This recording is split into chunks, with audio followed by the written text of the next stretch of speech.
Market capitalisation के आधार पे equity mutual fund schemes की मेजर 4 कैटेगरी है: स्मॉल, मिड, लार्ज और मल्टी कैप फंड्स। आज की इस वीडियो में हम स्मॉल कैप फंड्स को डिटेल में जानेंगे। स्मॉल कैप फंड्स होते क्या हैं, कैसे काम करते हैं, कितना रिस्क है इनमें, कितना रिटर्न आपको मिल सकता है, कितना टैक्स आपको देना पड़ सकता है और एग्जैक्टली कैसे आप इसमें इन्वेस्ट कर सकते हैं।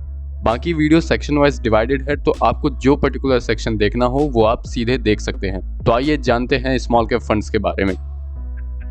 स्मॉल कैप फंड्स अपने टोटल एसेट्स का मिनिमम 65% हिस्सा सिर्फ स्मॉल कैप कंपनीज के स्टॉक्स में इन्वेस्ट करते हैं। सेबी के अनुसार टॉप 250 कंपनीज को छोड़ दें तो अगली सभी listed company small cap category में आती हैं। तो स्मॉल कैप फंड्स काफी रिस्की होते हैं, यहाँ तक कि मार्केट की थोड़ी सी वॉलेटिलिटी भी इन कंपनीज के शेयर्स में ह्यूज इंपैक्ट डालती है। At the same time small cap companies के स्टॉक्स बहुत अच्छे रिटर्न दे सकते हैं, क्योंकि छोटी कंपनीज में ग्रोथ का स्कोप बहुत होता है और जब ये कंपनीज ग्रो करती हैं तो इन कंपनीज के शेयर प्राइसेस भी बढ़ते हैं। लेकिन ध्यान रहे, अगर आपका इन्वेस्टमेंट गोल शॉर्ट टर्म है तो आपको स्मॉल कैप फंड से थोड़ा बचना चाहिए, क्योंकि स्मॉल कैप कंपनीज को ग्रो होने में समय लगता है, तो शॉर्ट टर्म में आपको इसमें लॉस देखने को मिल सकता है। इसलिए आपको स्मॉल कैप फंड्स में तभी इन्वेस्ट करना चाहिए अगर आपका रिस्क टॉलरेंस हाई है और आप लॉन्ग टर्म के लिए अपना पैसा इसमें इन्वेस्ट कर सकते हैं। तो जैसा कि हमने बताया कि एक्सचेंज पे लिस्टेड सभी कंपनीज में से टॉप 250 कंपनीज को छोड़ दें तो सभी स्मॉल कैप कैटेगरीज में आती हैं, क्योंकि टॉप 100 कंपनीज को हम लार्ज कैप कंपनीज बोलते हैं। उसके बाद 100 से लेकर 250 तक की जो कंपनीज हैं उन्हें हम मिड कैप बोलते हैं, और फिर आ जाती हैं स्मॉल कैप कंपनीज। और स्मॉल कैप फंड में फंड मैनेजर इन्हीं कंपनीज पे फोकस करता है।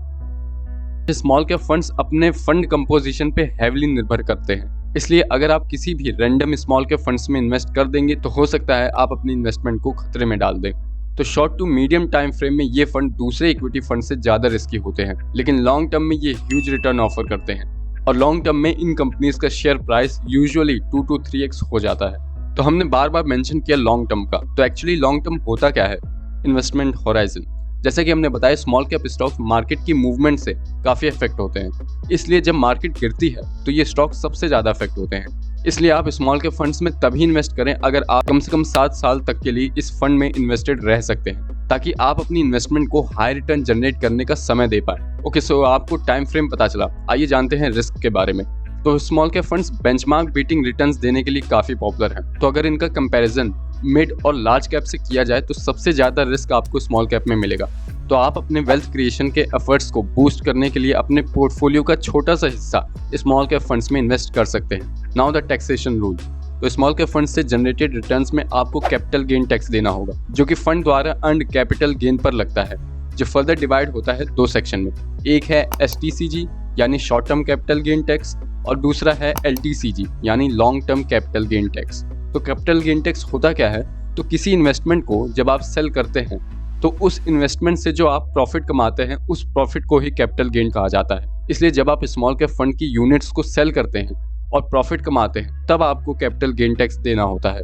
इस टैक्स का रेट इस चीज पे डिपेंड करता है कि आप उस स्कीम में कितने समय तक इन्वेस्टेड रहे, जिसे हम होल्डिंग पीरियड भी कहते हैं। तो अगर आप एक स्मॉल कैप फंड लेते हैं और उसे 1 साल से पहले ही बेच देते हैं तो आपने जो प्रॉफिट अर्न किया है वो आएगा STCG के अंदर, यानी शॉर्ट टर्म कैपिटल गेन, और ये होता है 15%। और अगर आप इसी फंड को 1 साल से ज़्यादा टाइम फ्रेम के लिए होल्ड कर लेते हैं तो आपके द्वारा अर्न प्रॉफिट को LTCG में काउंट किया जाएगा, यानी लॉन्ग टर्म कैपिटल गेन, जो कि होता है 10%।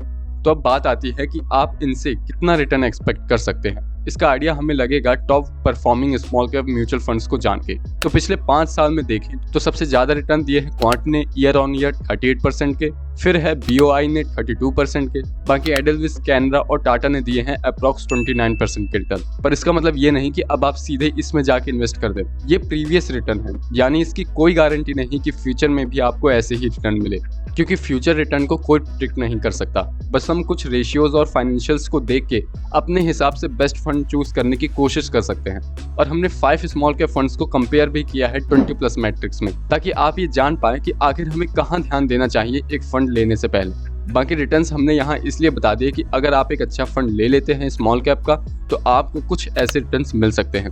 सो पेसिमिस्टिकली देखें तो अगर आप एक टॉप परफॉर्मिंग फंड भी चूज नहीं कर पाते तब भी आप 20 से 22% तक का रिटर्न एक्सपेक्ट कर सकते हैं। तो अब बड़ा सवाल ये आता है कि क्या आपको इसमें इन्वेस्ट करना चाहिए।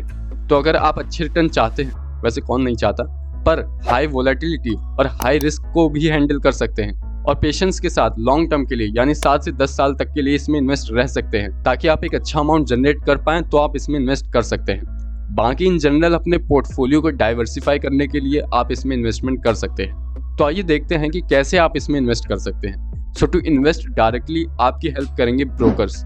तो आपका जो भी ब्रोकर है जिसके भी साथ आपका डीमैट अकाउंट खुला है उसके जरिए भी आप म्यूचुअल फंड खरीद सकते हैं। जनरली सभी ब्रोकर आपको म्यूचुअल फंड इन्वेस्ट करने की फैसिलिटी देते हैं। बस आप एक चीज ध्यान रखिएगा कि आपको डायरेक्ट प्लान लेना है। और क्योंकि ज्यादातर लोग ग्रो ऐप का यूज करते हैं तो आइए देखते हैं कैसे आप ग्रो ऐप के जरिए एक म्यूचुअल फंड को खरीद सकते हैं।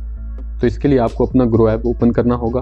ग्रो ऐप ओपन होते ही नीचे म्यूचुअल फंड सेक्शन पे जाना होगा। म्यूचुअल फंड सेक्शन ओपन होते ही आप अपने मन का म्यूचुअल फंड चूज कर सकते हैं। बाकी यहाँ पे आप म्यूचुअल फंड को कलेक्शन के हिसाब से भी देख सकते हैं और किसी नए म्यूचुअल फंड में भी इन्वेस्ट कर सकते हैं। पर अभी हम सीधे कोई भी रैंडम एक म्यूचुअल फंड उठाएंगे और उसमें इन्वेस्ट करेंगे। तो यहाँ पे जब हम नीचे स्क्रॉल करते हैं तो हमें ऑल म्यूचुअल फंड का सेक्शन मिलता है। तो चलिए यहाँ पे हम निपन इंडिया में इन्वेस्ट करते हैं। ये कोई रिकमेंडेशन नहीं है, हमने randomly just to show you कि आप कैसे इन्वेस्ट कर सकते हैं इसलिए हमने इसे चूज किया है। तो जैसे ही हम फंड पे क्लिक करेंगे कुछ ऐसी स्क्रीन ओपन होगी जहाँ पे फंड की प्रीवियस परफॉर्मेंस आपको दिखेगी। किसी और वीडियो में हम इसे डिटेल में जानेंगे। अभी चलिए नीचे हम क्लिक करते हैं स्टार्ट SIP पे। तो जैसे ही आप स्टार्ट SIP पे क्लिक करेंगे आपका SIP का प्रोसेस शुरू हो जाएगा। यहाँ पे सबसे पहले आपको ऊपर अपना अमाउंट डालना होगा जो कि हर महीने आप इन्वेस्ट करना चाहते हैं। यहाँ पे आप अपने हिसाब से कुछ भी अमाउंट डाल सकते हैं। मिनिमम अमाउंट यहाँ पे 100 रुपीज़ है। सो फॉर एग्जांपल हम यहाँ पे 100 रुपीज़ की SIP करना चाहते हैं तो हम 100 रुपीज़ फिल करते हैं। नीचे आप देखेंगे SIP डेट। SIP डेट का मतलब होता है कि हर महीने इस तारीख को आपकी SIP की किस्त जाएगी। तो यहाँ पे लिखा हुआ है 15th ऑफ एवरी मंथ। अगर आप इस पर क्लिक करते हैं तो आप इसे बदल भी सकते हैं। जैसे कि हमने यहाँ पे 26 को सेलेक्ट किया है कि हम हर महीने की 26 तारीख को SIP की किस्त देंगे और इसे अपडेट पे क्लिक करते हैं तो अब जो SIP की डेट है वो हो गई है 26 ऑफ एवरी मंथ। नीचे आप देखेंगे पेमेंट मोड है जिसे आप चेंज कर सकते हैं। हालांकि मैंने UPI को सेलेक्ट कर रखा है इसलिए यहाँ पे UPI दिखा रहा है, पर आप अगर इस पे क्लिक करेंगे तो आपको डिफरेंट पेमेंट्स मोड मिल जाएंगे जिसे आप चूज करके पे पर क्लिक कर सकते हैं। और जैसे ही आप पे पर क्लिक करेंगे आपके मोबाइल नंबर और ईमेल ID पे एक OTP जनरेट होगा जिसे आपको यहाँ पे फिल करना होगा। और अगर आप UPI से पेमेंट करते हैं तो इस OTP को फिल करते ही आप अपने UPI पेज पे पहुंच जाएंगे जहाँ पे आपको अपना UPI पासवर्ड डालना होगा। UPI पासवर्ड डालते ही पेमेंट हो जाएगी और इसके बाद कुछ देर की प्रोसेसिंग के बाद आप BSE म्यूचुअल फंड की साइट पे पहुंच जाएंगे जहाँ पे आपकी कुछ बेसिक डिटेल होगी जैसे बैंक और अकाउंट नंबर, आपका नाम। यहाँ पे आपका वेरिफिकेशन होगा जिसके लिए आप डेबिट कार्ड या नेट बैंकिंग चूज कर सकते हैं। तो हमने यहाँ पे डेबिट कार्ड को चूज किया है और फिर नीचे डिक्लेरेशन पे टिक करके सबमिट पर क्लिक करते हैं। सबमिट पर क्लिक करते फिर से प्रोसेसिंग होगी और फिर से एक OTP आएगा जिसे आपको यहाँ पे फिल करना होगा जो कि आपके फ़ोन नंबर पे आएगा और कंफर्म पे क्लिक करें।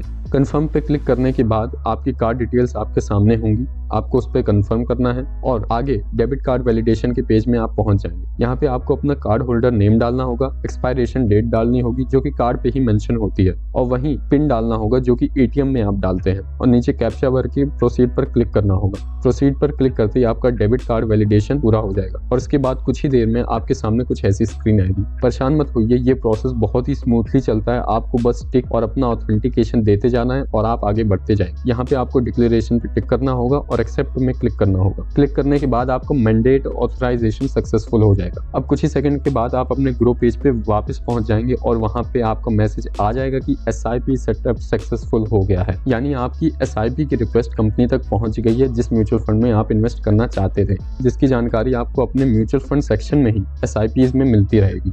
और अगर आप भी अपने लिए एक अच्छा फंड ढूंढना चाहते हैं तो हमारा ये वीडियो जरूर देखिएगा, आपको बहुत हेल्प मिलेगी। वहीं फंड कंपैरिजन की प्लेलिस्ट आपको लेफ्ट हैंड साइड में दिख रही है। तो आगे की बात होगी इन्हीं वीडियोस में।